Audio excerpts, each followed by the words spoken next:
According to psychology, people who constantly need reassurance in relationships, texting too much, panicking if someone doesn't reply, are usually showing signs of what we call anxious attachment. Now, that doesn't mean they're clingy or too much. It's actually the brain's way of protecting itself from the fear of abandonment.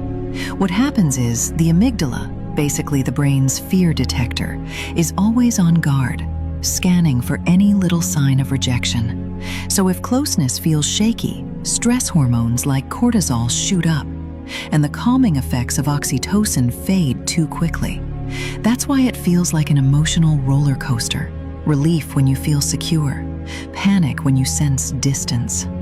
Most of the time, this goes back to childhood. Imagine a parent who's warm and loving sometimes, but distant or distracted other times. That inconsistency teaches the brain love isn't stable. It could disappear. And as adults, people carry that same worry into their relationships.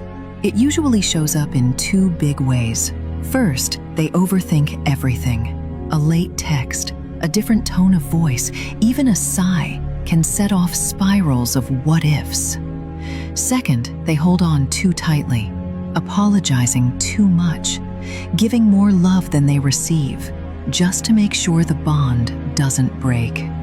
This isn't about weakness. It's about a nervous system that learned to survive by staying on high alert. People with anxious attachment love deeply, but they also live with the fear of losing that love.